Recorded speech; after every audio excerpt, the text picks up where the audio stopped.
Confidence building. पहले एक शेर सुनाता हूं। मंजिलें उन्हीं को मिलती है जिनके सपनों में जान होती है। मंजिलें उन्हीं को मिलती है जिनके सपनों में जान होती है। पंख होने से कुछ नहीं होता यारो, हौसलों से उड़ान होती है।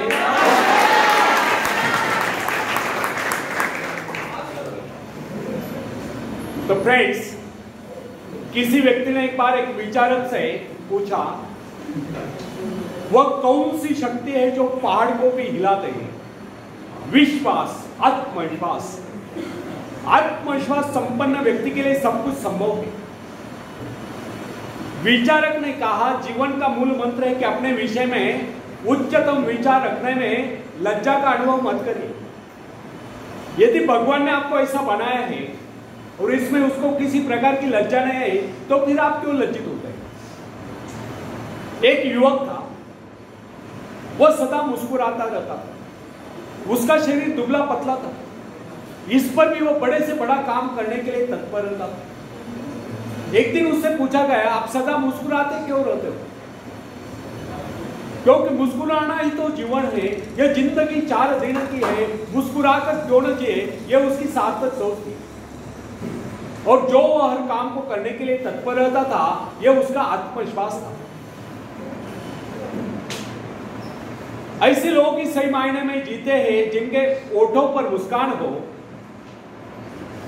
और दिल में कूट कूट कर आत्मविश्वास भरा हो। फ्रेंड्स, आत्मा में विश्वास, परमात्मा में विश्वास।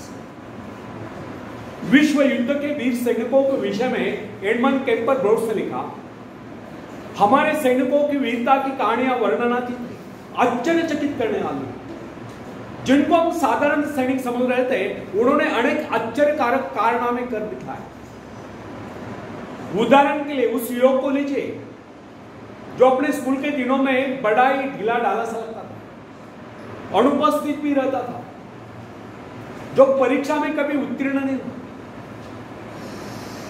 उसने जब सेना में भर्ती होने का यत्न किया तो शारीरिक परीक्षा के अवसर पर डॉक्टर ने उसको अयोग्य घोषित कर दिया। उसने फिर यत्न किया, फिर भी असफल। इस प्रकार अनेक बार असफल होने पर भी न जाने कैसे एक दिन वह सेना में भर्ती हुई गए। और जब हमने उसको देखा तो हम समझ गए कि कुछ ही दिनों में वो अपने हाथ पैर तुड़वाकर वापस चला जाएगा। बहुत दिनों तक उसके विषय में किससे कुछ नहीं सुना। किंतु अचानक एक दिन उसके मित्र के पत्र से विदित हुआ, मालूम हुआ कि उसने खाई में पड़े जलते हुए बम को उठाकर उसके फटने से पहले दूर फेंककर खाई वालों के जीवन बचा दिया। इसी प्रकार एक दिन वह भीषण गोलियों के बौछार के बीच में से होकर गुजर गया और वहां से अपने घायल साथी को निकाल कर ले आया। ब्रोड्स के बाद हमें भी अपने जीवन में अनेक ऐसे युवक मिलते हैं जो कुछ न होते हुए भी बहुत कुछ कर गुजरते हैं। उनमें भले ही दूसरों की अपेक्षा कम शक्ति हो, कम योग्यता हो, परंतु उनमें असीम आत्मविश्वास होता है जो उनको इस प्रकार के महान आश्चर्यकारक कारनामों में सफल बना देता है। यह मनुष्य का विश्वास ही है जो असंभव को संभव कर देता है। आत्मा में विश्वास, परमात्मा में विश्वास, मनुष्य का आत्मविश्वास उसको देवता बना देता है जिसकी इच्छा पूर्ण होनी चाहिए। फ्रेंड्स, दुनिया में जितने भी आविष्कार हुए या जितने भी ऐतिहासिक परिवर्तन हुए, उन सब के पीछे एक ही शक्ति थी, वो शक्ति थी आत्मविश्वास की। ईश्वर ने हमें भय की भावना नहीं अपितु शक्ति की भावना प्रदान की। उसने हमें प्रेम करना सिखलाया है और सुलझा हुआ मस्तिष्क दिया है। फिर भी अधिकांश लोग स्वयं को अपनी दुर्बलताओं से मापते हैं, अपने सामर्थ्य से नहीं। यह बहुत कम लोग सोचते कि हम में कितनी शक्ति है, हाँ हम में कितनी दुर्बलता है, इसका हिसाब फटाफट लगा लेंगे। हमारे जीवन में कितनी खुशियां है, इस नजरे से नहीं देखेंगे, बल्कि दुखों का हिसाब लगाएंगे, संकटों को गिनेंगे। मनुष्य अपने महत्व को अपने विजय से मापने की अपेक्षा अपने पराजय से मापते हैं। ऐसे लोग अपने विजय की आकांक्षा को मात्र स्वप्न ही समझते हैं, उसे अपने जीवन का अंगड़े बनाते हैं। तुलनात्मक दृष्टि से देखा जाए तो बहुत कम लोग ऐसे होते हैं जो अपने सामर्थ्य का उचित मूल्यांकन कर पाते हैं। अधिकांश लोग तो अपने विजय को किसी अन्य सामर्थ्य के विजय मानते हैं, तथापि विश्वास ही एकमात्र शक्ति नहीं, वह महानतर शक्तियों से एक है। युद्ध में बंदूक नहीं अपितु मनुष्य के भीतर का आत्मविश्वास लड़ता है। शेरपा तेजसेना ने हिमालय पर विजय प्राप्त नहीं की थी, विजय पाई थी उसके आत्मविश्वास ने। फ्रेंड्स, गाद का महान वीर गोलियत जब इजरायली शिविर में युद्ध करने के लिए पहुंचा तो उसने उसे ललकारते हुए कहा, यदि किसी में साहस हो तो आगे बढ़े, परंतु किसी ने साहस का परिचय नहीं दिया। उसकी दूसरी ललकार सुनकर डेविड नाम का सैनिक उससे युद्ध करने के लिए आगे बढ़ा। गोलियत डांट रहा था, चिल्ला चिल्लाकर अपनी वीरता का बखान कर रहा था। डेविड जब साहस करके आगे बढ़ा तो वहां एकत्रित अनुभवी लोगों ने उसको अनेक प्रकार के शस्त्र पकड़ाया, किंतु उसने उन सबको वापस कर दिया। लोगों ने उसको बहुत समझाया कि इसके बगैर वो किस प्रकार लड़ेगा। उसने कहा, मुझे इन शस्त्रों का अभ्यास नहीं, मैं इन्हें नहीं चला सकता, ये मेरे शस्त्र नहीं, मेरे पास अपने शस्त्र हैं जिनके सहारे मैं उससे लड़ूंगा। डेविड ने वे सारे शस्त्र वापस कर दिए, केवल एक गुलेल ली और सामने पड़े कुछ कंकर उठा लिए। दूसरी ओर वो फिलिस्तीनी गोलियत सिर से पांव तक हथियार और सिलेस ढाल से ढका हुआ, उसके पास बड़े बड़े घातक शस्त्र थे। गोलियत ने जब एक निहत्थे इजरायली युवक को यानी कि डेविड को अपने से युद्ध करने के लिए आगे बढ़ते हुए देखा तो फिर उसी प्रकार गर्व से भरकर उसे ललकारते हुए बोला, आओ मेरे समीप आओ, मैं तुम्हारा मांस तोड़कर आकाश में उड़ने वाले चिल कौवों को खिलाऊंगा। उसकी गर्वोक्ति सुनकर डेविड ने उससे कहा, गोलियत, तुम तो मेरे पास ढाल और तलवार लेकर आए, किंतु मैं तुम्हारे पास उस ईश्वर से भी विश्वास लेकर आया हूं जिसकी आज्ञा का तूने उल्लंघन किया। वो परमेश्वर जो इजरायली सेना का सेनापति है, आज वही परमेश्वर मेरे हाथों तुझको पराजित कराएगा। उस फिलिस्तीनी के भांति डेविड के पास दिखावे के लिए शस्त्र नहीं थे। उसने किस शस्त्र पर विश्वास न जमाकर अपने परमात्मा पर विश्वास जमाया था, अपने आत्मविश्वास पर विश्वास जमाया था। उसी आत्मविश्वास के आधार पर उसने गोलियत को पराजित कर दिया। उसने अपने गुलेल में एक पत्थर सटाया और गोलियत के माथे को निशाना बनाकर उसे छोड़ दिया। पत्थर लगते ही वह वही जमीन पर लोट-पोट हो गया।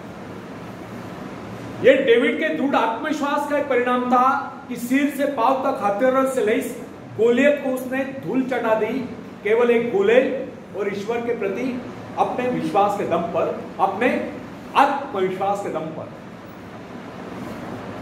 विवेकानंद जी भी कहा करते थे, जिनमें आत्मविश्वास होता है वही आस्तिक है, और जिनमें आत्मविश्वास नहीं है वह नास्तिक है। चाहे आपका 33 करोड़ देवताओं पर विश्वास हो और खुद पर विश्वास नहीं है तो भी आप नास्तिक हैं, ये उनका कहना। तो इससे यह सिद्ध होता है कि आत्मविश्वास अनन्य रूप से सफलता की कुंजी है। आत्मविश्वास अनन्य रूप से सफलता की कुंजी है। यदि खुद पर विश्वास नहीं, भरोसा नहीं, तो उपलब्धि नहीं। विश्वास जितना दृढ़ होगा, विजय की संभावना उतनी अधिक होगी। हम लोगों में यदि कमी होती है तो केवल आत्मविश्वास है। हम लोगों में यह भावना नहीं होती कि हमारे हृदय में जो ईश्वर आत्मविश्वास के रूप में बैठा हुआ है, वो संसार की सबसे बड़ी शक्ति है, वह शक्ति हमारी सहायक है। जो व्यक्ति आत्मविश्वासी होता है उसके लिए कोई भी कार्य असंभव नहीं। जो मनुष्य अपना आत्मविश्वास जागरूक कर लेता है उसकी शक्ति स्वयं में दुगुनी हो जाती है। जो व्यक्ति दृढ़ विश्वास के साथ किसी बात को कहता है, सभी श्रोताओं पर उसका वैसा ही प्रभाव पड़ता है। आत्मविश्वास के बल पर मनुष्य भयंकर से भयंकर परिस्थिति में भी अड़िग रह सकता है। यदि मनुष्य में आत्मविश्वास न ही उसका परमात्मा की शक्ति पर विश्वास हो, तो वह कितनी महत्वाकांक्षाएं क्यों न पाल ले, वह उनकी पूर्ति नहीं कर सकता। यदि मनुष्य में आत्मविश्वास नहीं है तो वह कितना ही परिश्रम क्यों न कर ले, उसका सारा परिश्रम व्यर्थ ही जाए। जो व्यक्ति अविश्वासी होता है, समझे कि वह जीवन के नियम के विरुद्ध कार्य कर रहा है। अतः उसका असफल होना निश्चित है, उसको किसी प्रकार की उपलब्धि नहीं मिल सकती। हंसने मुस्कुराने जैसा मामूली कार्य जिसमें व्यक्ति को जेब से कुछ खर्च नहीं करना पड़ता, बिना आत्मविश्वास के संभव नहीं। आत्मविश्वास के अभाव में ओट भी मुस्कुराने से मना कर देते हैं। फ्रेंड्स, यदि हम सफलता चाहते हैं और हंसते हंसते इस जीवन को गुजारना चाहते हैं तो सबसे पहले हमें अपने भीतर आत्मविश्वास पैदा करना। उन दो मनुष्यों में धरती और आकाश का अंतर होता है, जो अनात्मविश्वास है और जो आत्मविश्वास है। जो व्यक्ति आत्मविश्वास रहित होता है उसका जीवन कभी ऊपर की ओर उठ नहीं सकता, जबकि जो व्यक्ति आत्मविश्वासी होता है उसका जीवन ऊपर को उठे बिना नहीं रह सकता। संसार में जितने भी महान कार्य जिस किसी ने किए हैं वे सब साहस के आधार पर ही हुए और किए गए। आत्मविश्वासी व्यक्ति के शब्दकोश में असंभव शब्द होता है। जो लोग अपनी शक्तियों का अनुमान नहीं लगाते, जिनके जीवन की आकांक्षाएं मात्र खाने पीने तक ही सीमित रहती है, जो ये नहीं जानते कि उन्हें परमात्मा ने इस धरती पर किसी कार्य विशेष के लिए भेजा है या उनकी इच्छा कोई कार्य विशेष करने की थी, वे लोग न तो आज तक संसार में कुछ कर पाए हैं ना ही भविष्य में कुछ कर पाए। मेरे पास एक न्यूयॉर्क का पत्र है, वो लिखता है, मैंने अब तक न कुछ पाया है ना ही भविष्य में कुछ पाने की आशा रखता हूं। मैं सदा से ही आभारी रहा हूं। जिस किसी कार्य को पूर्ण करने का मैंने प्रयत्न किया, लगभग मैं उसमें असफल रहा। मुझ में कभी आत्मविश्वास था ही नहीं और मैं समझता हूं भविष्य में मुझ में कभी आत्मविश्वास जागरूक नहीं हुआ। उस नवयुवक के असफल होने के कारण स्पष्ट था। उसके असफल होने का मुख्य कारण उसकी मानसिक स्थिति। जिस आदमी की मानसिक स्थिति ऐसी होती उसको कभी सफलता नहीं मिल सकती। सफलता पहले मस्तिष्क में उपस्थित है, उसके बाद उसको कार्य रूप में प्राप्त किया जाता है। यदि मनुष्य में विश्वास हो तो उसे अवश्य सफलता मिलती है। जिसके मन में विश्वास आ गया कि वह विजय है, सफल है और दुनिया का कोई ऐसा कार्य नहीं जिसे वह अंजाम न दे सके, तो सफलताएं उसके कदम चुमती है, वह व्यक्ति सफल है। जब कोई व्यक्ति अपने मन में दृढ़ धारणा बना लेता है कि वह किसी का भला कर ही नहीं सकता, तो दुनिया की कोई ऐसी शक्ति नहीं जो उसे कार्य करने के लिए प्रेरित कर सके, उस कार्य में उसे सफलता दिला सके। फ्रेंड्स, जब हम जीवन में सफलता की बात सोचते हैं तो उससे पूर्व हमें अपनी विजयदायिनी शक्ति पर पूर्ण विश्वास होना चाहिए। हमको अपने पर विश्वास होना चाहिए और जो कार्य करें पूरे दिल से करें, अनमने होकर नहीं, तभी हम उस पर विजय प्राप्त कर सकते हैं। स्टॉप करें।